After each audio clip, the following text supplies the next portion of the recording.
السلام علیکم students, once again welcome back to the channel. آج کے لیسن میں ہم مدینہ چارٹر کی ٹرانسلیشن دیکھنے والے ہیں، جو کہ خیبر پختونخوا کی کلاس 9 میں سے ایک لیسن ہے۔ ویڈیو شروع ہونے سے پہلے آپ سے ریکویسٹ ہے، اگر آپ نے چینل ابھی تک سبسکرائب نہیں کیا تو چینل سبسکرائب کر لیجئے اور ساتھ میں بیل آئیکن پر بھی کلک کیجئے تاکہ آپ کو اسی طرح اچھے ویڈیوز بر وقت موصول ہوتے رہے۔ تو بڑھتے ہیں ٹرانسلیشن کی طرف۔ آپ کوشش کریں کہ میرے ساتھ آپ پروننسیشن اور ووکیبلری کا پہ آپ فوکس کریں۔ مدینہ چارٹر بیسیکلی میثاق کو کہتے ہیں یا معاہدے کو کہتے ہیں۔ اس کے بعد when the holy prophet صلی اللہ علیہ وسلم migrated to Medina, this city was inhabited by different sections of people. They were the faithful followers of Muhammad صلی اللہ علیہ وسلم who had abandoned the ties of kith and kin and followed him صلی اللہ علیہ وسلم۔ Basically migrated جو ہے وہ اس کا میننگ جو ہے نا وہ مائگریشن سے نکلا ہے اور اس کو اردو میں کہتے ہیں ہجرت۔ اس کے بعد انہیبیٹڈ اس کو کہتے ہیں آباد، ڈفرینٹ مختلف سیکشنز طبقے، اور اس کے بعد فیتھفل وفادار، فالوورز مینز پیروکار۔ تو جب حضور صلی اللہ علیہ وسلم نے مدینہ کی طرف ہجرت کی تو اس شہر میں مختلف طبقے کے لوگ آباد تھے۔ وہ محمد صلی اللہ علیہ وسلم کے وفادار پیروکار تھے جنہوں نے رشتہ داریوں کو چھوڑ کر آپ صلی اللہ علیہ وسلم کی پیروی کی تھی۔ یہاں پہ ایک چیز ہمیں ملتا ہے، ٹائز آف کت اینڈ کین، یعنی اس کا جو میننگ ہے بیسیکلی وہ ہے ہر حالت میں، لیکن یہاں پہ اگر ہم اس کی میننگ نکالیں گے تو مطلب اپنے رشتہ داروں کو چھوڑ کر بیسیکلی اس کا جو میننگ ہے وہ نکلتا ہے ہر حالت میں۔ اچھا، اس کے بعد they were known as مہاجرین or refugees. The new converts of Medina who had helped the Prophet صلی اللہ علیہ وسلم through thick and thin were known as Ansar or helper. The other communities living in Medina were idol worshippers and the Jews. اس یہاں پہ جو refugees ہے، refugees کی جو meaning ہے وہ ہے مہاجرین۔ کنورٹ کا جو مطلب ہے وہ تبدیل یعنی چینج۔ اس کے بعد یہاں پہ تھک اینڈ تین ہر حالت میں، تھک اینڈ تین مینز ہر حالت میں۔ اس کے بعد انصار جو ہے نا وہ ہیلپر، کمیونٹیز آبادیہ، ٹھیک ہے، ورشیپر مثال عبادت جو کرتے ہیں، آئیڈل مینز بت پرست یعنی بت پرست اور یہودی۔ وہ مہاجرین کے نام سے جانے جاتے تھے، مدینہ کے نئے آنے والے جنہوں نے ہر مشکل میں رسول اللہ صلی اللہ علیہ وسلم کی مدد کی تھی انہیں انصار یا مددگار کہا جاتا تھا۔ مدینہ میں رہنے والی دوسری قومیں بت پرست اور یہودی تھے۔ In order to create a harmony and cooperation, the Prophet صلی اللہ علیہ وسلم first abolished the tribal distinction and grouped the inhabitants of Medina under one general name, Ansar al-Help. یہ ہارمونی کا جو مطلب ہے وہ ہم آہنگی اور کوآپریشن مینز تعاون۔ ہم آہنگی اور تعاون پیدا کرنے کے لیے رسول اللہ صلی اللہ علیہ وسلم نے سب سے پہلے قبائلی تفریق کو ختم کیا۔ ڈسٹنکشن مینز تفریق۔ اس کے بعد اور مدینہ کے باشندوں کو ایک عمومی نام انصار یا مددگار کے تحت گروپ کیا۔ اس کو ایک گروپ بنایا جس کو نام دیا انصار یا مددگار۔ He صلی اللہ علیہ وسلم knew that goodwill and support of all the sections of people were necessary for the creation of an Islamic state. آپ صلی اللہ علیہ وسلم جانتے تھے کہ اسلامی ریاست کے قیام کے لیے تمام طبقات کی خیرسگالی اور حمایت ضروری ہے۔ He صلی اللہ علیہ وسلم knew that tolerance was necessary when different communities lived together. آپ صلی اللہ علیہ وسلم جانتے تھے کہ جب مختلف کمیونٹیز اکٹھے رہتے تو رواداری یعنی صبر ضروری ہے۔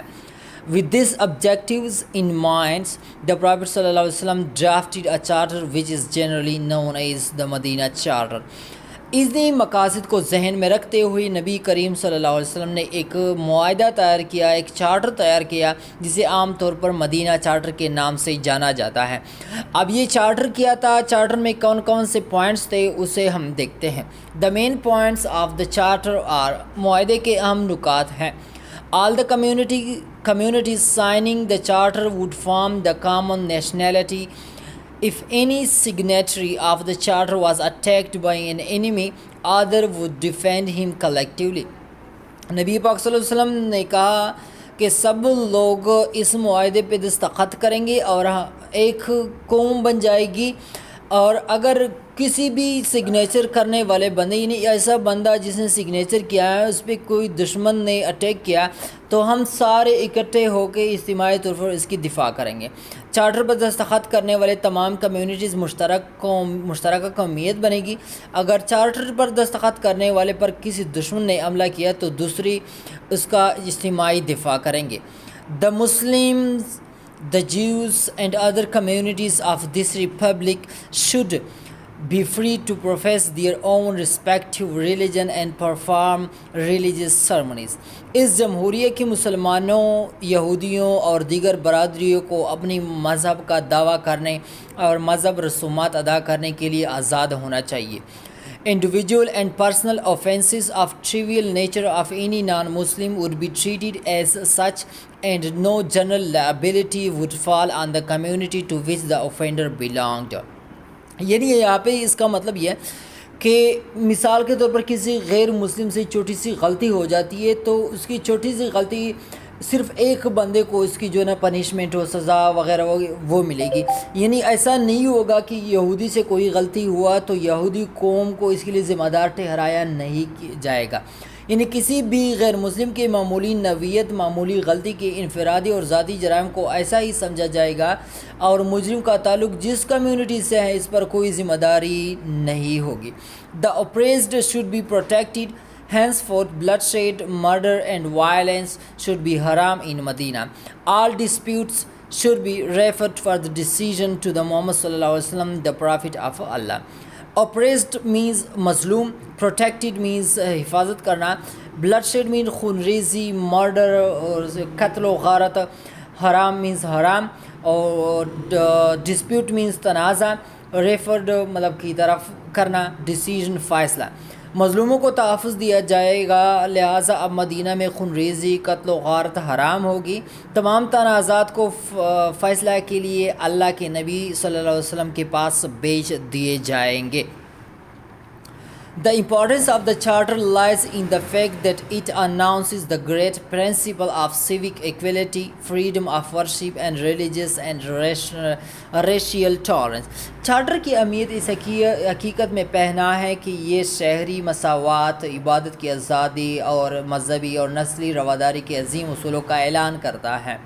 سیوک ایکویلٹی، شہری مساوات، سیوک یعنی عام جو لوگ ہوتے ہیں نا ان کی مطلب ان کے درمیان انصاف وغیرہ کرنا، فریڈم آزادی، ورشپ عبادت، ریلیجس مذہب، ٹھیک ہے، اور ریشل مینز نسل، ٹھیک ہے، اور رواداری مینز صبر۔ This principle can also be seen the perspective of the creation of Pakistan. Our founder Quaid Muhammad Ali Jinnah clearly told his people in 1947 at the time of creation of Pakistan۔ یعنی اس اصول کو پاکستان کی تخلیق کے تناظر میں بھی دیا جا سکتا ہے۔ ہماری بانی قائد اعظم نے 1947 میں قیام پاکستان کے وقت اپنے لوگوں سے واضح طور پر کہا تھا you may belong to any religion, caste or creed, we are all equal citizen of one state۔ Quaid Azam نے کہا تھا کہ آپ کا تعلق کسی بھی مذہب، ذات یا عقیدے سے ہو۔ مذہب، ریلیجن مینز مذہب، کاسٹ جو ہے نا، کیسٹ کچھ لوگ کیسٹ بھی کہیں گے اس کو، مطلب ذات، کریڈ مینز عقیدہ، یعنی آپ کا تعلق کسی بھی مذہب، ذات یا عقیدے سے ہو، ہم سب ایک ریاست کے برابر کے شہری ہیں۔ In 1948 the General Assembly of the United Nations unanimously adopted the Universal Declaration of Human Rights۔ 1948 میں، یہاں پہ اردو ٹرانسلیشن میں تھوڑا مسئلہ ہے، 1948 میں اقوام متحدہ کی جنرل اسمبلی نے متفقہ طور پر انسانی حقوق کا عالمی اعلامیہ منظور کیا۔ انانیمسلی مطلب متفقہ طور پر منظور کیا، اس کی جو میننگ ہے وہ منظور کیا۔ The declaration proclaimed the religious, personal, civic, political, economic, social and cultural rights of human being۔ Proclaim means اعلان کرنا۔ اعلامیہ میں انسانوں کے مذہبی، ذاتی، شہری، سیاسی، معاشی، سماجی اور ثقافتی حقوق کا اعلان کیا گیا۔ The incorporation of the clauses of Madina Charter in the Universal Declaration of the Human Rights by the UN shows that Islam is the greatest protector of human rights. اقوام متحدہ کی انسانی حقوق کے عالمی منشور میں مدینہ چارٹر کی شقوں کو یعنی جو پوائنٹس ہیں ان کو شامل کرنا یہ ظاہر کرتا ہے کہ اسلام انسانی حقوق کا سب سے بڑا محافظ ہے. اچھا، the universal declaration of human rights, انسانی حقوق کا عالمی اعلامیہ. اچھا، جو یونیورسل ہیں یعنی مطلب جو اقوام متحدہ ہیں وہ کیا کہتے ہیں انسانی حقوق کے بارے میں اور اس کو کمپیئر کر کے. This charter was approved on 10 December 1948 and made public. There are 30 points in all, a few are being mentioned here. یہ معاہدہ 10 دسمبر 1948 کو منظور ہوا اور اسے عام کر دیا گیا. مجموعی طور پر 30 پوائنٹس ہیں، یہاں چند کا ذکر کیا جا رہا ہے. We are all free and equal. We are all born free. We all have our own thoughts and ideas. We should all be treated in the same way. ہم سب آزاد اور برابر ہیں، ہم سب آزاد پیدا ہوئے ہیں، ہم سب کے اپنے خیالات اور خیالات ہیں، ہم سب کے ساتھ ایک جیسا سلوک ہونا چاہیے. Don't discriminate. These rights belong to everybody, whatever our differences are. امتیازی سلوک نہ کریں، یہ حقوق ہر ایک کے ہیں چاہے ہمارے اختلافات کچھ بھی ہو. belong to everybody، ہر ایک کے لیے. We all have the right to live and to live in freedom and safety. ہم سب کو جینے اور آزادی اور حفاظت سے جینے کا حق ہے. Nobody has any right to hurt us or torture us. کسی کو ہمیں تکلیف دینے یا اذیت دینے کا کوئی حق نہیں. We are all protected by the law. The law is the same for everybody. It must treat us all fairly. ہم سب قانون کے ذریعے محافظ ہیں، قانون سب کے لیے یکساں ہے، اسے ہم سب کے ساتھ انصاف کرنا چاہیے.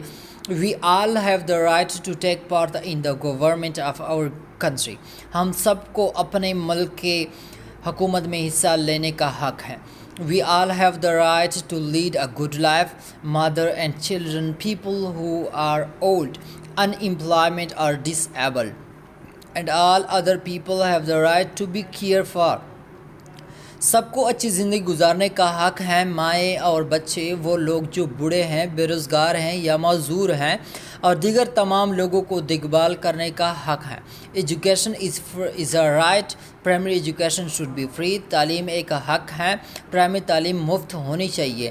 We have a duty to other people and we should protect their rights and freedom. ہمارا دوسرے لوگوں کے لیے فرض ہے اور ہمیں ان کے حقوق اور آزادی کی حفاظت کر دینی چاہیے. دوستو، یہ تھی مدینہ چارٹر کی ٹرانسلیشن. امید ہے کہ آپ لوگوں نے کچھ نہ کچھ سیکھا ہوگا. آپ لوگوں کے ذہن میں کوئی سوال ہو وہ آپ کمنٹ کے ذریعے آپ پوچھ سکتے ہو. دوسری بات، اگر آپ نے ابھی تک چینل کو سبسکرائب نہیں کیا تو چینل سبسکرائب کر لیجیے اور ساتھ میں بیل آئیکن پر بھی کلک کیجیے تاکہ آپ کو اسی طرح ویڈیوز بر وقت موصول ہوتے رہیں. تو اپنا بہت سارا خیال رکھیے گا. سی یو ان نیکسٹ ویڈیو.